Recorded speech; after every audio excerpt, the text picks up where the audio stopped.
Okay, we now welcome on a very special guest. We've been circling it for a while. Finally here. That's our fault, by the way. Please. It's Tom Segura.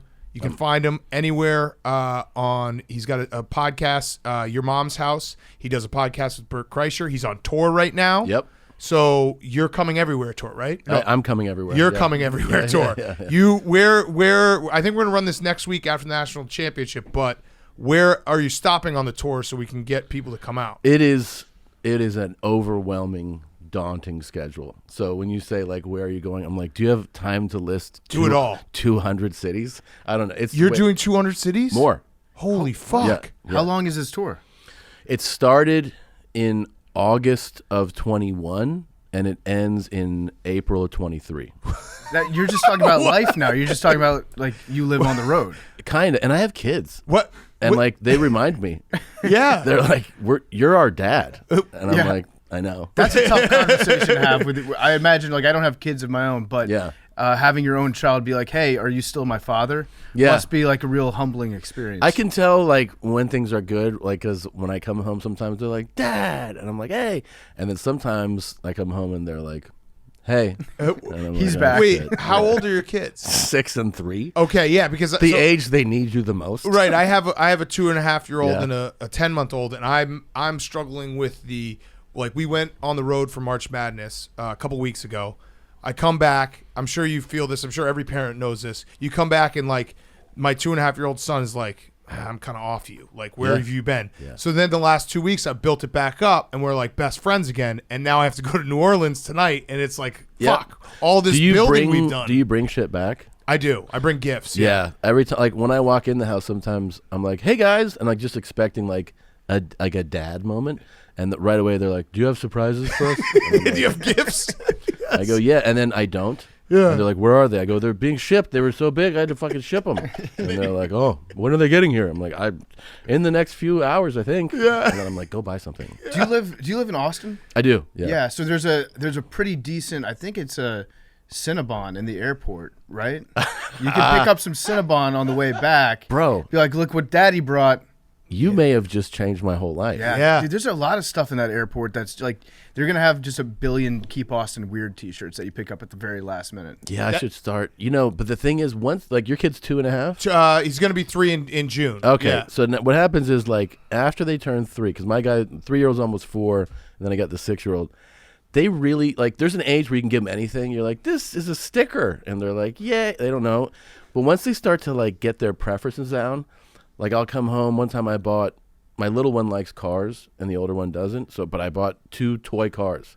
And the older guy goes, I don't like cars. He likes cars. And he just threw it on the ground. And I was like, oh. He's like, where's shit that I like? And I'm like, I don't know, man. But Cinnabon, yeah. That's a depressing thing, though, to do. And I've done it as someone who likes to eat. But, like, getting food when you land in the airport. Yeah. And you're, like, going to a hotel and you're like, I'm just going to pick up some McDonald's while I'm leaving the airport. Yeah. That's a rock bottom move. It feels depressing. I mean, last week I did Vegas and landed in Austin drunk. And I was like, hey, man, like, we got to get food. Like, we have to. Right. So I go to Starbucks and you start buying, like, breakfast sandwiches. Yeah. Multiples. They're like, how many people are? I'm like, it's just me.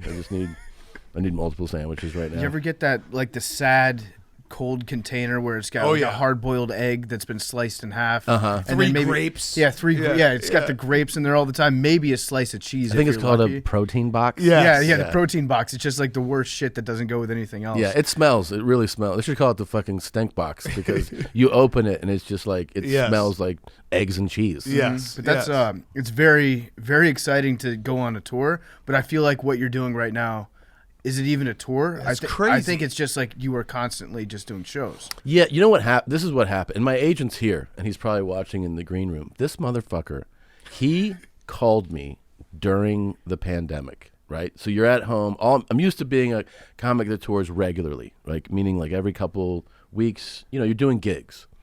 And you're home, right? You're home that first month and that second month. And then it turns into like there's no touring. Remember, touring shut down. Right.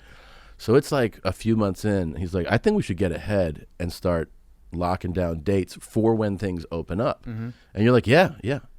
So you're sitting at home and they're like, how about this offer? Because that's the way it comes. You get an offer, right? You want to do the Beacon and you want to do the Hulu? And you're like, yeah. And they're like, how about the next day, Newark? You're like, yes. And how about, and they start, and you're sitting at home. So everything that comes in, instead of like thinking rationally, you go like, yeah, dude, I'm not working. Right. Like, book it all. It's all theoretical. And then this is how you end up with a 2-year tour. And then all of a sudden you show up to August and you're like, wait, what's going on? And they're like, you're about to do 400 shows. And you're like, oh my God. So how does that work in terms of the material? Do you have to change things up a lot, or is it like, okay, you're going to do the same material for this month, then you'll go home, write a little bit, come out, do something different? No, it happens a little, like, it doesn't happen as calculated.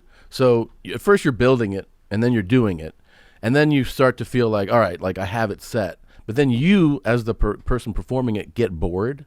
Because you get bored of the jokes, telling the same story, yeah. And just like organically, you'll start to drop. You'll drop one night. Someone will be like, "Hey, you didn't do that bit," and you're like, "Yeah, I'm just not." And then you'll automatically replace it with something new. Mm-hmm. So like if you see the show tonight and then you see it in 6 months, you'll be like, "You dropped this, this, and this, and then you added this," and it just happens like throughout the course of a tour. Can you tell like almost instantly if it's a good crowd or not? Like almost like, okay, this is gonna be a great night because the crowd is giving me energy. Sometimes, yeah, it's not a foolproof thing. Sometimes a crowd is so hot, it's almost overwhelming at the top of a show that like they've burned themselves out with their like the hype. You know what I mean? Like they're so excited. You're like, this is amazing, and then it just like there's this slow wind down, and you're like, hey, I thought we were good with each other. Yeah, I thought we were having an awesome night. And then sometimes you start slow and it goes. But I think there's this thing where if you say something when you open a show, like out of the gate, you just come out and you say something off the top of your head, and it gets a laugh, it almost changes the energy of everything. If it's organic, like truly off the top of your head, that almost sets you up for a great show every time. Mm-hmm. Wow. I never like so do you try to do that every time? Like it's not a planned joke. It's just this is what it is. It's like Jeff Tate calls it riff energy, where you just like go out there and you just say whatever. Look at this fucking guy. Anything that's happening, like current event, like you just like say it. Right. Like I did this show in Topeka, Kansas a couple weeks ago, and the Westboro Baptist Church was there, the people that protest, Yeah. And so talking about them, they're just outside. The audience saw them, and they're also like kind of national. Everyone kind of knows about them. There, yeah.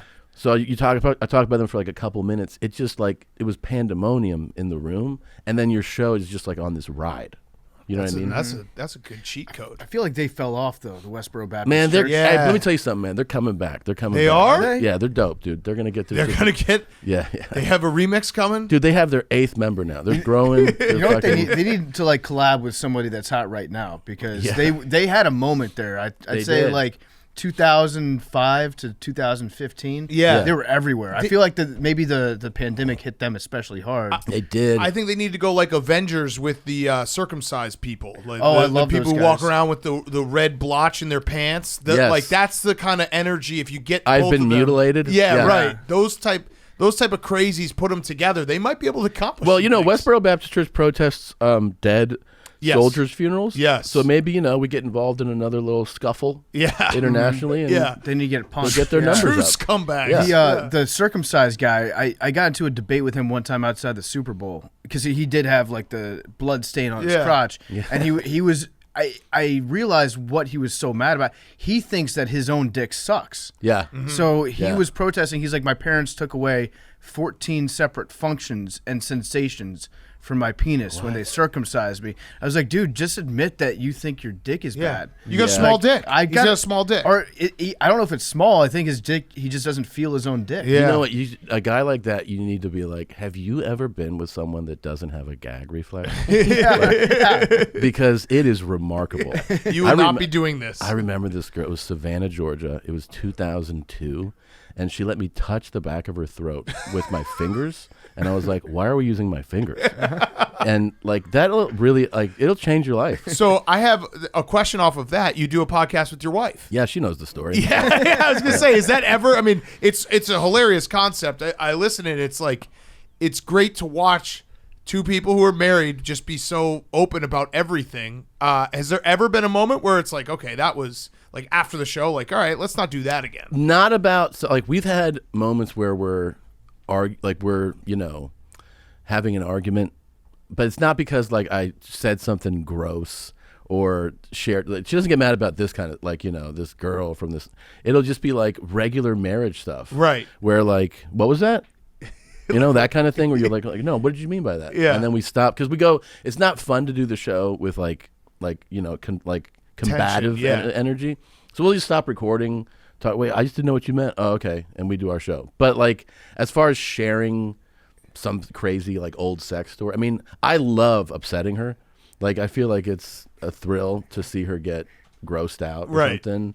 So I always do that, and it works. Like, it's just she's the kind of wife that you can tell those stories to, right? And she's also a comic, so it's like, she knows how to roll with stuff too. It's a very cool concept. And then obviously your other podcast with Bert has got to be a different type of energy. I mean, where has there ever been a time when you're just like, hey dude, like just chill out, like you're can I talk, you mean?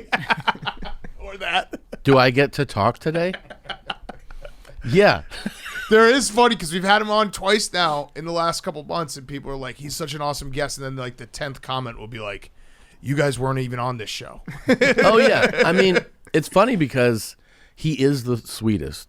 People don't know. This is the sweetest guy. Yeah. He's so fucking funny. He is really a remarkably funny dude. But like this, like his stream of, he doesn't even know sometimes like how he's being. You have to like, I'll tell him I'll allow him to just overtalk me, and it's just for whatever reason. Like it just works. I'm like, I'm not bothered. But if there's someone else, like if we go to dinner, I'd be like, you have to let them talk. I would pull him aside. He'd be like, oh really? Because he's so unaware of himself. Right. Yeah. Are there places that I think we said when he was on the show that he's kind of like a gun. Like he's fun to play with, but you have to be very cognizant about what environments you bring him into. Oh, dude. And who's around. Are there certain places that you have said, okay, this is not a Bert place? Yeah, indoors. Like, yeah. Dude, last night I took him to dinner, and with Primo, with DJ Premier, and a bunch of people. And Bert was he had tied one on already. Like, we showed up, and I was like, how much have you had to drink? And then he just like starts. I think he finished like 4 bottles of wine to himself at dinner. Jesus Christ. And then he goes, we're just sitting around talking, shooting the shit. And he goes, hey, Primo. And I'm like, and he goes, I hope this isn't offensive. And I was like, oh my God. I'm like, what are you going to say? And he goes, I just want to get something out before I black out. And I'm like, oh, fuck. These are the worst qualifiers ever. And I really, at this point, I'm like, well, you're already in. I don't know what you're about to do. And he just goes, it's just such an honor to have dinner with you. I'm like, that's what you fucking say before that?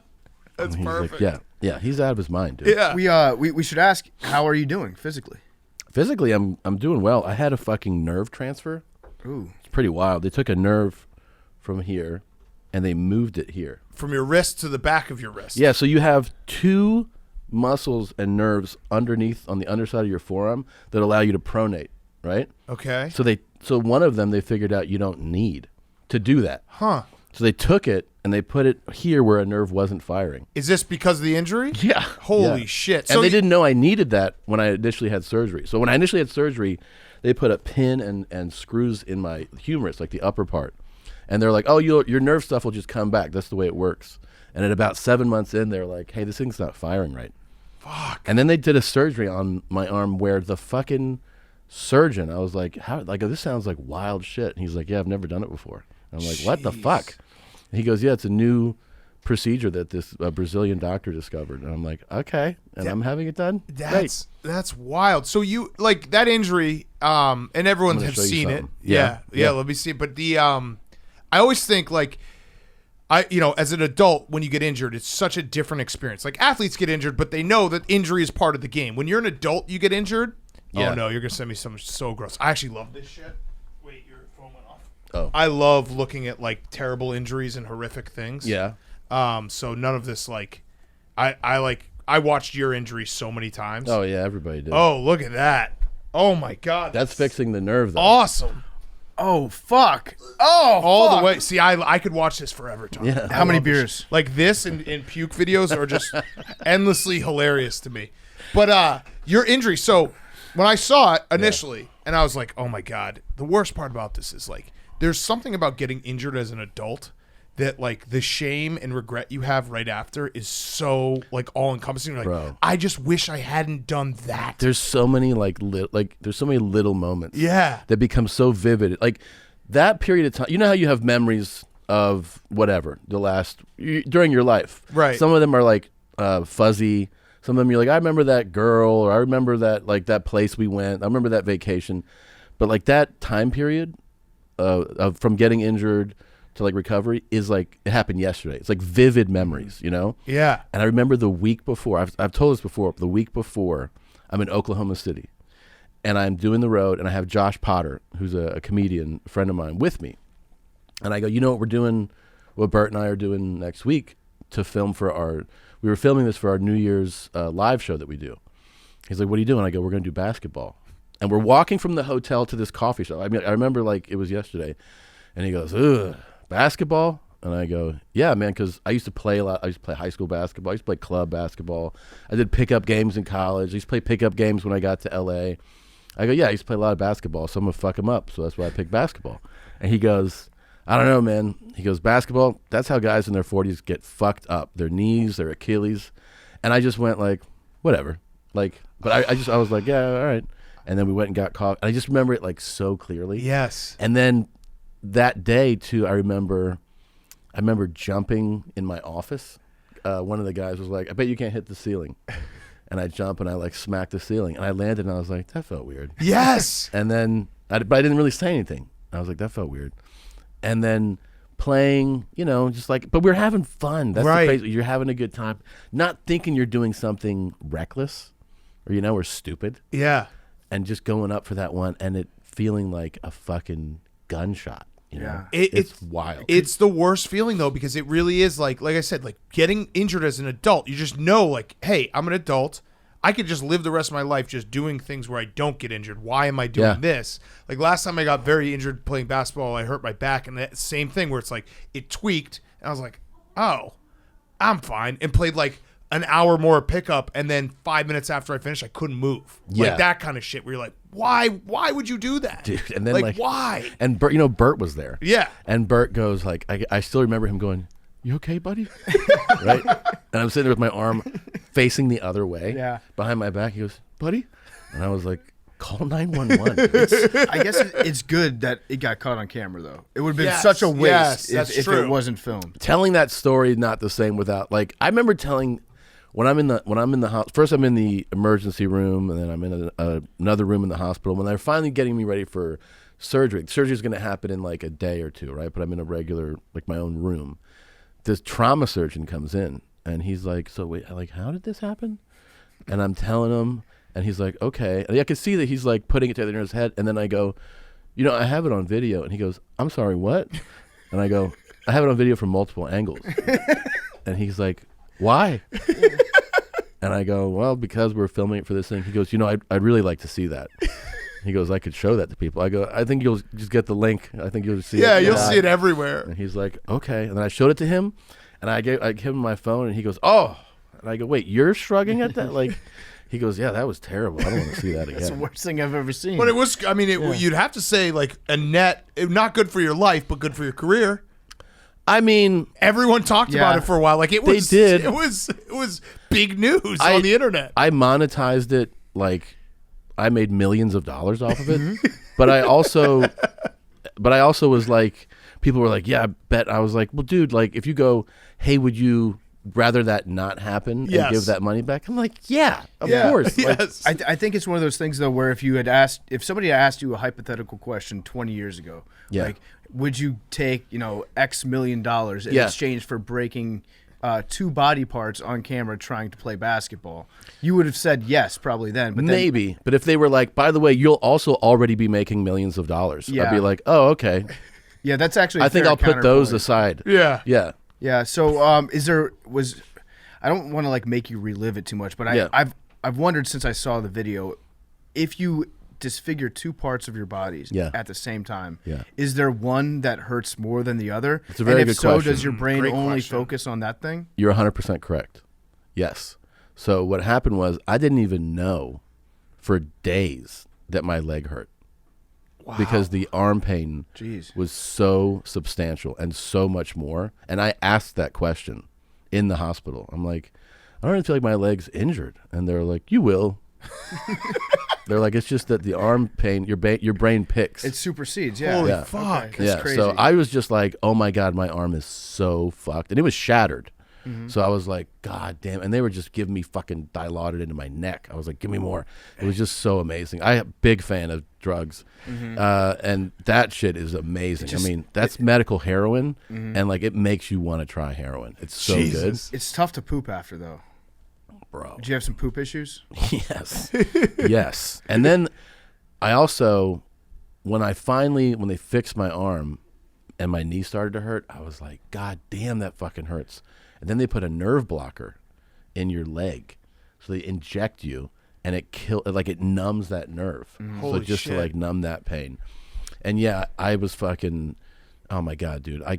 I was having different nurses finger me and, give me suppositories. And Right. one of them put like her whole hand in this little Asian chick had these little fingers, and I was like, how much is in there? And she's like, well, I have small hands. I'm like, Oh, God. she's like wiggling it around in there. But it was and I couldn't wipe, dude. Yeah. Because like this was so fresh that I was like, how will I? And one guy actually came in and gave me wipes, and I had to tell him that he was going to wipe. And he was Tough like, news, He was yeah. like, what? And I go, no, I can't do it. And he was like, oh, like I saw him break. He was like, Yeah. oh no. He's like part of the job. I mean, they didn't even offer a bidet? No. Or even an attachment to put on No, there? they're just like, people will help you. It was horrible. It was Yeah. really horrible. Wait, so as you said it as a big fan of drugs, what's your favorite drug? Dilaudid. That. Yeah. But I mean, not without that- the injury. That is the greatest thing I've ever experienced. I mean, it was really. That's crazy. I remember when I got to the emergency room, I was with Bert. And, Great guy to be with at that moment. Well, and he's, by the way, he's a germaphobe, and like, he doesn't handle high stress well. He was just like, he was sitting there, he's like, I don't know what I'm doing, I just know that I love you. And I was like, thanks, buddy, I love you too. And then they're like, it's like trauma, right? I'm like, I don't even know what's going on. And the nurse comes in, and they had given me, I don't know, fentanyl or something, and I don't feel any of the effects. I'm in like so much pain. And she goes like, okay, so what would you rank your pain level? And they have a chart on the wall. She's Yeah, like, the "Look at the chart." faces, Yeah. yeah. And they have numbers. And I just go, 9. And then Bert goes, it's 10. Say fucking 10. And I go, oh, yeah, it's 10. And he goes, why wouldn't you say 10? I'm like, I don't know. You want to leave yourself space. It's like, it can always Yes, get worse. I wanted to be like, yeah, it'll be Yeah. worse. And then they tried to avoid giving you Dilaudid. Yeah. I didn't know that. So they're like, how about this? How about that? I'm like, nah, dude, it's not working. Yeah. And then they're like, all right, we're going to bring out and then they tell you, they go, by the way, nothing is stronger than this. This is the max we can give you. Holy fuck. And then as they give it to you, they go, you might feel a warm rush in your chest. And it's like a countdown. It's like 3, 2, and you're like, Oh my God. and you feel it, and you're like, yeah, dude, this is great. That's it. Holy fuck. I was asking for it, like, they're like, you just took some. We have to give you a little break. And I was like, you don't have to. It's a 10. It's an 11. Yeah. I was trying to figure out when I first interacted with you online, and I realized that I think it was you love college football, like you just said on the Yak. I think it was over our guy Robert Kakua, may he rest in peace, the Hawaii announcer.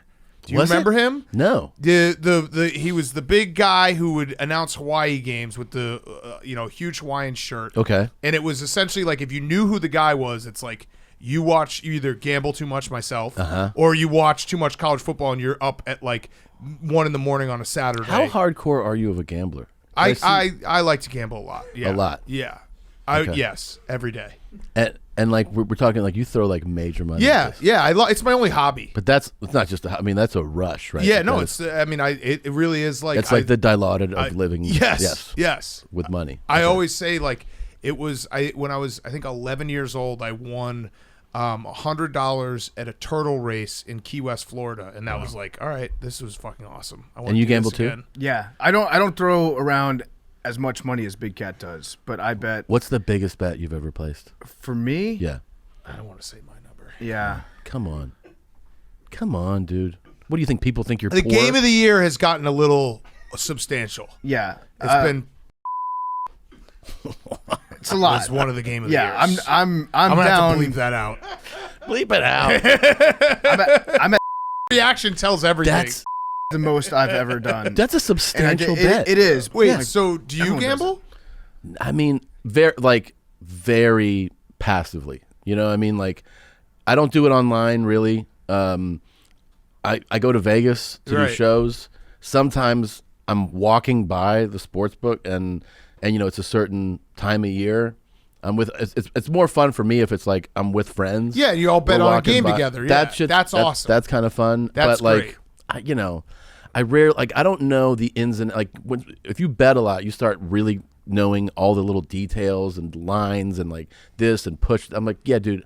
I'm just like, who do I think will win? Right. That's my level of betting. So I'm Which not like probably would make you better than me. I doubt it. Yeah, I mean that's sometimes. Wait, did simple. you that large bet? Did you win that? That one I did win. You did. Yes. What did that fucking feel That like? felt awesome. Yeah. I also had a run a couple months ago where I went 10-0 on 10 straight days, which was sick. Of wins. Yes, and that was very. Do you bet? Do you do like blackjack and craps? I and like all playing that? blackjack, and I'm not a big craps guy. Did you ever? Do you know? You may have already covered this.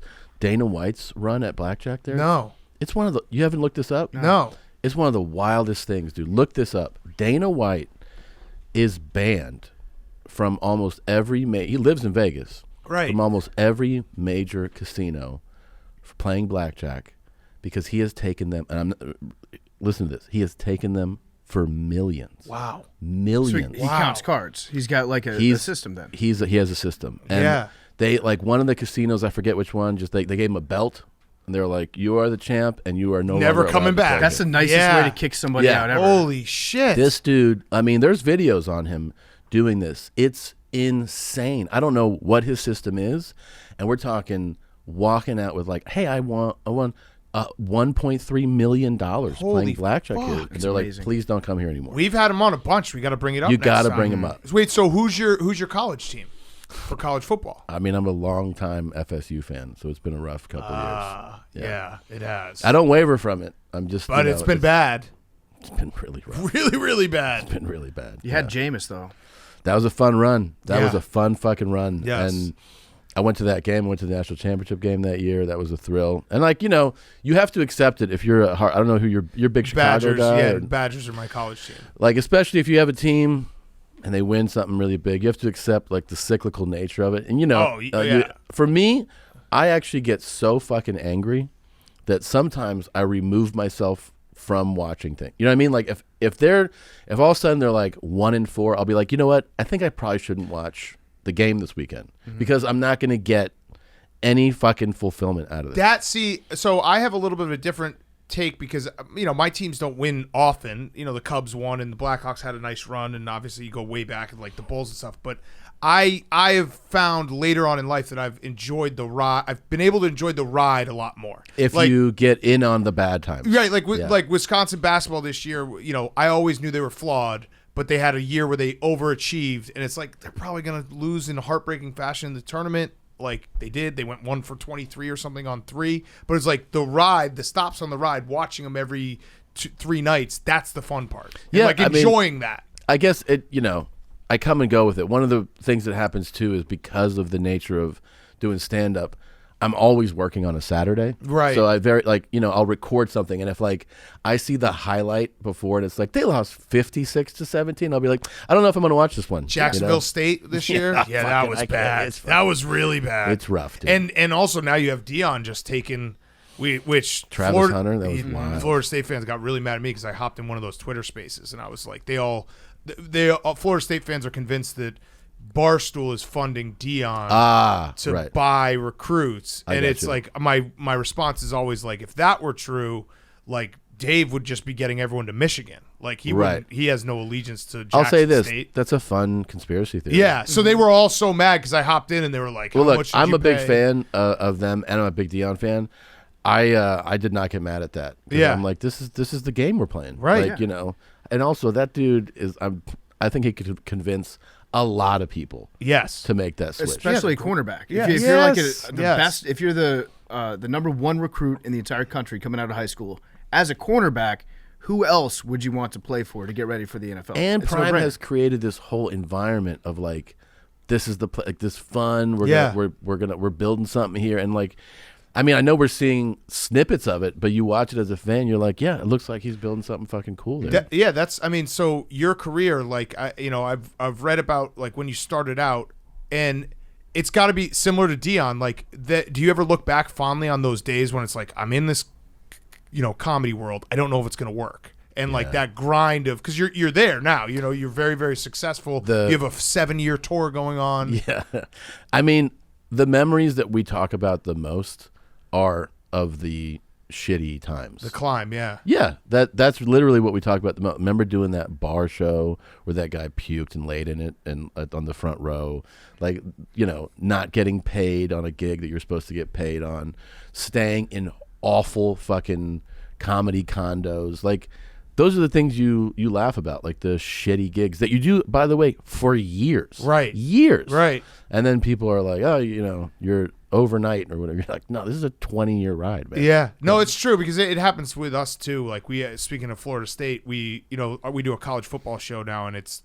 we're now at a point where like we fly in, it's like thousands of students come out to see us, then we fly right out. Yeah. Dave and I always joke, like, we did a Dumb and Dumber 2 promo ad deal where we had to dress up in the tuxedos, and we did a college football show outside a frat at Florida State where we had to wake the dudes up at like 9 a.m. It was like 20 dudes pissed off standing behind us, like, fuck you guys. Yeah. And like, those are the funny stories. Those Of are course. like the moments that you remember, not like, oh, this is sick now. We have like, I love that you guys are like, you're like banned from NFL activity. oh yeah. right? Yeah. Oh, they have They've us. got they've got our pictures, Yeah. our names. Yeah. They Can say, you even like, go to a stadium? Yeah, we can. We can can. go to As a stadiums. fan, you can go. Yes. As yes. we can't go to any like NFL media event. We can't go to like anywhere the commissioner is. They Yeah, have and like a geo fence around. I them. remember We're not just allowed like peripherally watching. Didn't you have like one episode of an ESPN Yes. thing? Yes. Yeah, Thank yeah. you. Yes. Well, yes. no, it was sick. That's not necessary. We had like 1.5. We filmed the second part of the Yeah. second. And how did you get like you got pulled? Like, it went well.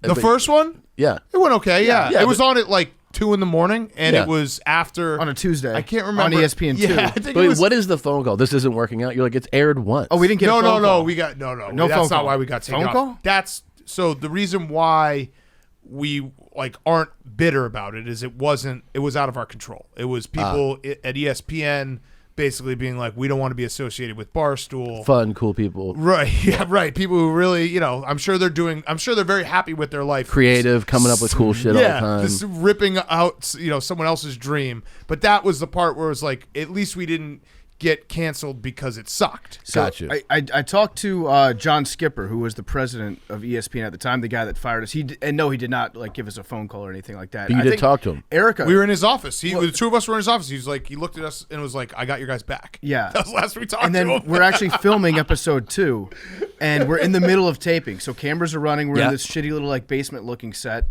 and Big Cat's phone rings, and it's Erica, and he puts it on speaker, and Erica goes, "Hey guys, I got bad news. ESPN's canceling the show." And so you get to see that, much like your basketball experience. Yeah. You saw two hearts break Yeah. at the same Yeah. time, Yeah. and we just kind of like slumped down. And we're like, "Oh fuck!" But I talked to Skipper not too long ago. Yeah. And I asked him about the experience, and he thought that he had called me and talked to me. I was like, no, That's no. hilarious. Yeah. And he goes, well, what happened was I had never been to barstoolsports.com, the website. And so all these people came into my office saying, you should see the stuff that's on their website. So he typed in barstoolsports.com, looked at it, and the first two blogs he saw on there, one by a guy named Jerry Thornton, who writes about like teachers that get arrested because they had sex with like their high school student. And then the second one that he saw was from our good friend Uncle Chaps, and it was just a picture of a pumpkin, and the pumpkin looked like it had a butthole where the stem was. Yeah. And he goes, do you think this pumpkin wants the pipe? Yeah. And so he was like, so I saw like a guy wanted to have sex with a pumpkin, and then some teacher had sex with a student, and I was like, I can't be in business with this. Yeah. So Wow. that's on him though, because Yeah, like, of course it's on him. It's not, if we had gotten fired after 5 shows, that's probably because our show's This is sucked. like If we this is got like fired somebody after not one, that's- looking up who they're going to bought tickets to go see. You're Well, like, go look it up. Yeah, and Like, we were very naive at the time, and the lesson we learned. I wonder if this has ever happened to you in your career, like in terms of whether it be like a show or something that's trying to convince you. We spent so long trying to get ESPN comfortable with us. We should have realized. Like now, I have the radar up where if someone says they want to do something with us, and they're like, "Well, I got to just check with this person," I'm like, "Nope, I'm out." Because I know if you're not all in right away from day one, there's going to be a moment where you're like, I don't think this is right. What's happened is that you've stayed like doing the things that you want to do, and you're not trying to. You're pleasing yourselves right by doing the show you want to do, and it's successful. And what that buys you is the ability to be like, no, if you don't want to fuck with me on this, I'm fine. And I love it because it definitely, like, I feel like comedy recently in the last, 3, 4, 5 years, and you especially because you've had your podcast for a very long time, like, it's got to be freeing knowing that you are now at a point where, and I hate using the word cancel, but fans of comedians can find their comedians. They don't have to, like, there's nothing behind it there. They can just give you can give your fans what they want without having someone like putting an axe over your head. Yeah, I don't like answer to anybody. It's awesome. I mean, like I tour, so I own my tour. I own a podcast network that has a number of podcasts. We're announcing another one next week. Why'd you do it right now? It's so good too. Wait, when next week? For real? Next week. Where are we? It's in April. Yeah. So wait, so just we're not gonna run this till Friday. Next Friday. Next Friday? Yeah. So just announce it. Oh, okay. Because that would good publicity. That's true. So we signed Danny Brown. Danny Brown is a rapper and a super hilarious dude, like one of the best guests we've ever had. Whenever our younger producers nod, I'm like, this is good. You did good, that'll be Tom. sick. Because I'm like a 37-year-old dad. very I'm like, funny. I don't know. But Danny- he's nodding, so he's right. Tell you what, Bubba, let's just run this tomorrow Yeah. on tomorrow's show. Then. But Bruiser Brigade, man. He's so fucking. He's like one of the funniest dudes we've ever had on, and like he's got a great fan base. And he moved to Austin, and we were shooting the shit, and he was like, "I do a podcast if you produce it," and I was like, "Done." so how many people do you have working for you now? Probably equal to Barstool. It's a couple hundred. No, it's we have our studio. It's like staff wise, I think we're close to like 10 staff there. That's that but it's is like the it's our own dream. thing. You know? Yeah, It's you're like, you're living the dream in that respect. we just put the shows out we want to put out, and it's great. I wanted to tell you this because of your skipper story. Is that when the pandemic struck, is the first time we realized there's no touring, so we're like, what are we gonna do? And so we did a live show. I don't know if you ever saw that we did these things we call it YMH Live. And what it was a show that we could put together uncensored, and that we would also shoot sketches. So basically try to raise the value of it can't be like, hey, we're just doing our podcast, but make it worth a ticket price. So we were like, all right, we'll do $10 tickets, like a really accessible price. And then we'll show these sketches that we shoot, and then we'll show things that we can't show on our YouTube show, meaning like uncensored. And then we'll do a segment called the heavy segment, which will be like wild shit, like really crazy, deep, dark internet shit. We don't know what's going to happen, and it's just an experiment. Like when you just try, well, let's see if this works. So we do it on a Friday. Tickets go on sale, and as the show's starting, I get a message from the guy, like the webmaster guy. He's like, "This is selling insane right now," and I'm like, "Really?" And it's like thousands of tickets, and I'm like, "Wow!" So we do our show, and then it stays on sale because if you don't catch it live, you can watch it afterwards. And he's calling me like Monday. He's like, dude, it's like, this is bananas. And then he calls me. He goes, hey, the platform that I found to air this just took it down. And I go, why? I thought you said it was selling like crazy. He goes, yeah, they told me 24 hours ago that it had broken their record for their site. And I'm like, so what's the problem? He goes, dude, there are multiple investors that that support this site. And one of them is the NFL. And the CEO of this thing is terrified that Roger Goodell is going to find out that the thing that is selling well is two guys getting fisted by a guy and having their prolapsed anuses fall out. And I go, you don't know if he likes it. He might like it. Yeah, And that they're might like, be his thing. They're like, he's not going to like it. So they took it down. We couldn't put it back up. and then we found another platform that would host it, and they're like, we don't give a fuck what you put on here. And that's where they live now. That's crazy. He was scared of Roger Goodell. Yeah, and that is how it works. It's really, there's like every time we talk to people, you'll have allies in different companies, and the normal people will be like, this is awesome, this is funny, you guys make jokes, and then there'll be like someone sitting in a boardroom somewhere where it's like, I don't find this funny. Yeah, and that's it. And they can, Isn't and they that can just wild too? That's the guy. Like that's what you find out too in comedy. Like you pitch a show to a network, and it's just fucking Sally and Jim who are like, we don't like it. Yeah, like, what do you do? Yeah, and they're like, not comedy. Or they right? Do you write comedy? Yeah. Or have you ever performed? Oh, you just get to decide. They what's personally funny. don't like it. Yeah, And so or they're they, like, this is They get like 10 tweets, and they're like, yeah, we're getting blowback. We don't want to deal with it. What? Yeah. And I feel like some of the people should wear, different colored jackets. And you're like, what? And they're like, they're just deciding things like their own personal taste. It's crazy. It's crazy. But I mean, that's awesome that you have. I mean, you're very, very successful. You guys are like the inspiration. Like you guys are the example of it. Of like guys who just did sports the way they want. That wasn't like and we'll be back in 3. Right. And with like the same takes. You know what? Diverse. You have to be able to deal with different struggles during the season, and these guys, like, if you fumble, you're not going to win this game. Like, what the fuck are we watching? Like, do you know what's helped us a lot is that sports have gotten a lot smarter. Like, people know a lot more analytics, everything.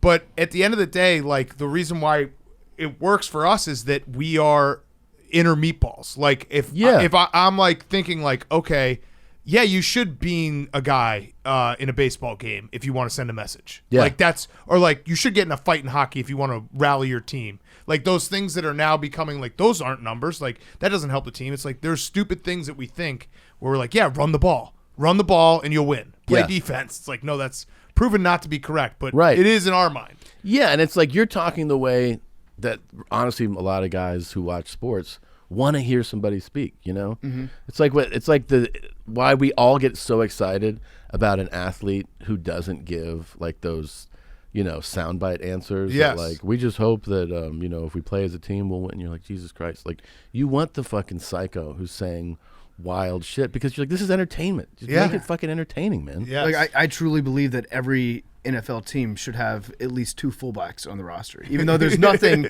there's nothing that you can quantify to say this works. But I also am barely smart enough to realize that I'm dumb for thinking that NFL teams should run the ball with their fullback more often. Yeah. So we can make fun of ourselves for being, like Big Cat said, meatballs from time to time. Yeah. And then people, it doesn't matter if you agree with our inner meatball or if you agree with that voice in the back of our heads that's telling our inner meatball to shut up.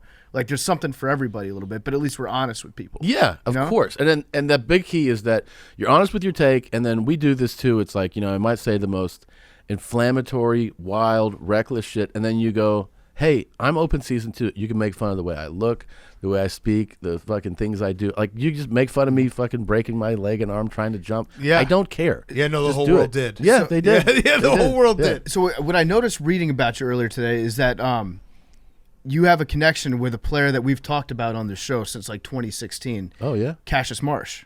Yeah. So Cassius Marsh, you may remember him if you're not familiar. He's the guy that did the karate celebrations, and he had $50,000 worth of Magic the Gathering trading cards stolen out of his car back in like 2016. So he bought your house. He bought a house that I owned, yeah. Did you get to meet him at all? Yeah, we did a podcast together. What's he like? Awesome. Absolutely fantastic dude. So at first, this is funny. I'm in LA, in LA it's kind of, I guess, like New York where you can get a call like, you know who's buying your house? It's fucking just one of those cities, right? It's So at first my realtor calls me and she goes, hey, I think an NFL person might buy your house. And I go, who? And she goes, oh, I don't know. I'm like, this is not a good call. Give me the name. Yeah. And then she calls me back. She goes, do you know, I think his name is Joe Namath. I'm like, yeah, I know Joe Namath. I go, he's buying my fucking house? And she goes, no, his daughter.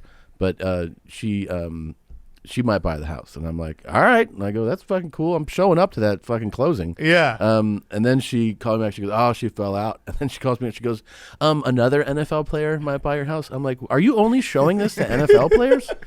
She goes, no. And then she tells me Cassius And we actually started to just DM, and like I was telling him like if you need this for the house, like telling him stuff about the house. Yeah.